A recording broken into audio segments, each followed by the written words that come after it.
تخيل معايا واحد الشركه كانت هي اللي كتحكم في العالم ديال التكنولوجيا كامل. اي بس شريتيه، اي شركه حليتيها، كان لازم تلقى فيها ديك اللصقه الزرقاء اللي مكتوب فيها انتل انسايد. انتل ما كانتش غير شركه كدير البروسيسورات، كانت هي اللي كتحدد لنا السرعه باش غيتمشى المستقبل. ولكن اليوم الامور تقلبات، الاسهم طاحت، الشركات اللي كانت كتحلم تخدم معاها بحال ابل عطاوها بالظهر، وشركات بحال اي ام دي وانفيديا فاتوها بسنوات ضوئيه. كيفاش واحد العملاق اللي كان كيسيطر على 80% من السوق لقى راسو اليوم كيقابل غير الشطابه؟ واش قلت الفلوس كديرها ولا التكبر اللي عماهم؟ اجي نعاود لك القصه من الاول. البدايه كانت في 1968، جمعات واحد التريكه ديال العباقره، منهم روبرت نويس، غوردون مور واندي جروف. هاد الناس ما بناوش غير شركه، بناو الثقافه ديال الخدمه العسكريه. اندي جروف كان عنده واحد الشعار مشهور، غير اللي فيهم الوسواس هما اللي كينجحوا.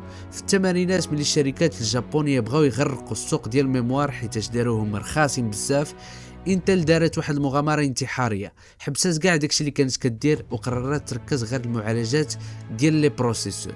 وهذا الرهان صدق ليهم دقه بطل، تحالفوا مع مايكروسوفت واي بي ام ولاو هما الملوك لدرجه انهم حطوا واحد القانون سميتو قانون مور. كل عامين المواطر ديالنا غيوليو مدوبلين في السرعه، يعني لي بروسيسور كيدوبليهم في السرعه كل عامين، وبقاو غاديين بحال هكا حتى حد ما قدر يوصل ليه. في 2005 وقعت اكبر غلطه في تاريخ التكنولوجيا. ستيف جوبز مول ابل مشى عند المدير ديال انتل وقال ليه بغيتك تصاوب لي واحد تشيب لواحد التليفون جديد خدامين عليه. هذا التليفون كان هو المشهور الحبيب ديالنا الايفون. المدير ديال انتل بول اوتيليني هز الكالكولاتريس وبدا كيحسب، قال مع راسو هاد التليفون ما غيتباعش منه بزاف والمصاريف ديال الخدمه غاليه، ما غنربحوش فيه بزاف. وقال ابل سير تنعيطولك. وهنا كانت الصدمه، ابل مشات لشركه اخرى سميتها ارم، ومتما بدا العالم كيتحول من البيسيات الكبار للتليفونات اللي غير في الجيب. انتل بقات حابسه في البيرو ما فاهمه والو، وهكذا انتل بقات اللور حيتاش كلشي ولا عنده تليفون كيديروا معاه في الجيب وكيديه معاه فيما بغى. المشكله ديال انتل هي انها كانت كدير كلشي لراسها، كتصمم وكتصنع في المصانع ديالها. هادشي كان هو القوه ديالها، ولكن رجع هو نقطه الضعف ديالها في 2014.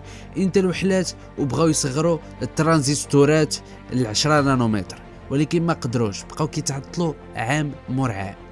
في هذا الوقت في تايوان كانت واحد الشركه سميتها تي اس ام سي خدامه بحال النمل. قالوا العالم انتم صمموا اللي بغيتوا وحنا غنصنعوا لكم باحدث التكنولوجيا. هنا اي ام دي استغلت الفرصه، مشات عند تي اس ام سي وصاوبات معالجات هربانه على انتل وبثمن قل. انتل بقات كدور في بلاصتها كالهبيله، تخرج لنا نفس الحاجه كل عام غير بزياده ديال 5% في السرعه ديال البروسيسور. الجمهور عاق بهم والثقه بدات كتمشي ليهم. في 2021 ابل عطات لانتل الضربه اللي ما كانتش على البال، خرجت الام واحد تشيب كيطير ما كيسخن ما كياكل باتري، وقالوا العالم باي باي انتل، ما بقيناش محتاجينكم. هذه كانت اهانه لشركه كانت كتحكم في السوق.